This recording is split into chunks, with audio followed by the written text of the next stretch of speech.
The Garda Reserve was formed to assist on Garda Síochána in their policing roles, especially for the times when extra members are required.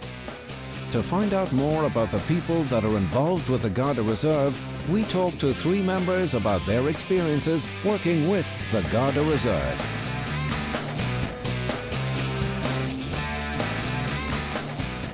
My name is Pat O'Callaghan. I'm an operations manager with BWG Foods Limited, and my part-time work with the Garda Síochána in the Garda Reserve is usually at weekends on Friday nights.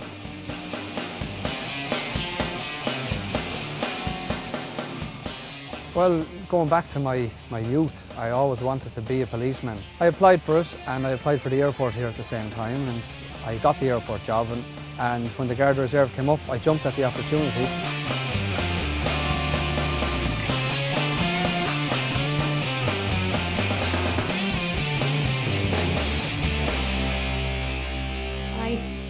I arrived here from Achill Island in 1994, and I'd done my undergraduate here in UCD, and I was one of the lucky ones. I was hired by UCD then to become a permanent lecturer.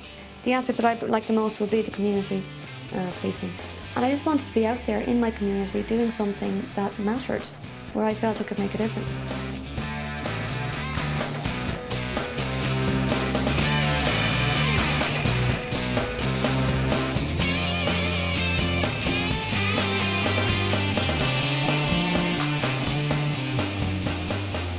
Pat O'Callaghan, Lorraine McGinty and Evan Mulvey are all members of the Garda Reserve.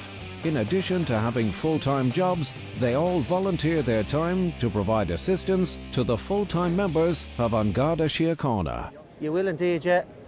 How are you? Good? How are you keeping? You well? Yeah. Good.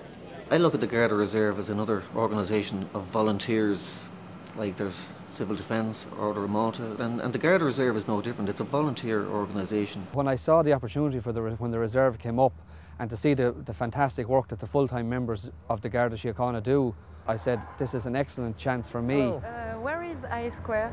Air Square, it's about 500 metres up this way. Okay. Keep to the right. Okay, thanks. Thank you. Bye-bye. Bye. My role in the airport as an airport fire officer, I'm on shift work, and my colleagues in the guards are on shift work as well. So I'm used to the hours that the police need the reserves to be available for.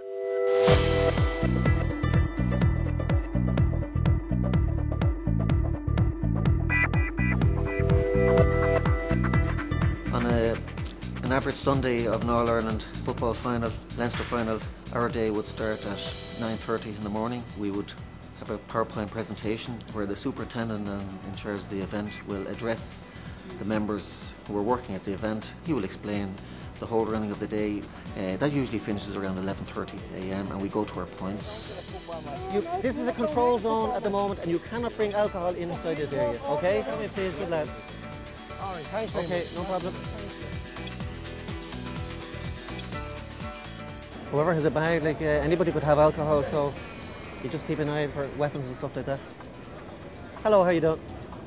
It does become a bit pressurised. You slow them up coming in, and you just do your best to watch out. You're obviously not going to get everybody, but yeah. How you doing, lads? How you doing? You well?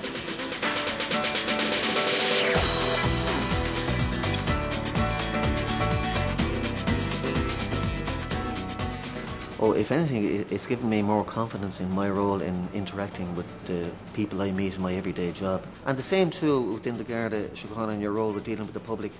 Your role there is to basically keep the peace and to resolve any situation that might come your way. Bottle of water. That's fine. Okay, enjoy the game. Thank you.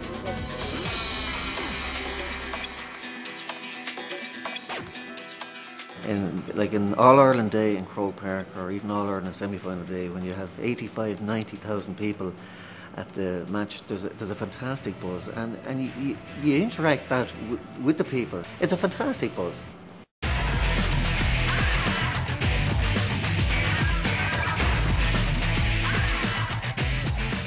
Whether I'm on beat patrol or doing a Garda traffic checkpoint, or if I'm manning the station, it's just like working with a team of people.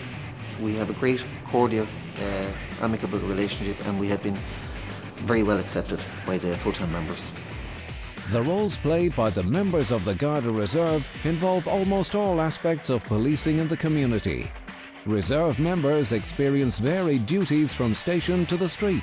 When on duty outside the station, reserve members are always in the company of a full-time member of An Garda Síochána. There are other duties which you may be left unaccompanied to do. For example, one of the duties would be to monitor the communications room. So that would mean monitoring various CCTV cameras and so forth, and broadcasting messages to the various mobiles. Initially, the training is quite intensive. The Garda Reserve programme offers 120 hours of intensive training to start off, which is actually the best international standard out there at the moment. I found that very intensive. It was hard. It was hard, but very worth it. If you want to join the Garda Reserve, you must be aged between 18 and 60 years and be a national of a European member state or be legally in Ireland for 5 years or more. You also have to meet health and fitness standards, but most important is having the right motivations for joining the reserve. Are you up for a challenge? Then consider the Garda Reserve. So the Garda Reserve attracts a diverse range of different people coming from very different backgrounds. I feel it's very, very worthy and recognisable and worthwhile for anybody to do it. Everybody that I've met so far, certainly most people I've met so far, had different motivations for joining. If I was to talk to a young person, I would encourage that young person to join the Garda Reserve. Some wanted to get a taste of what it was like to actually be a guard. Because the interactive skills you'll learn from dealing with all sorts of individuals, nice people, not so nice people, it's a wonderful thing, and it can only do your confidence in growing up good.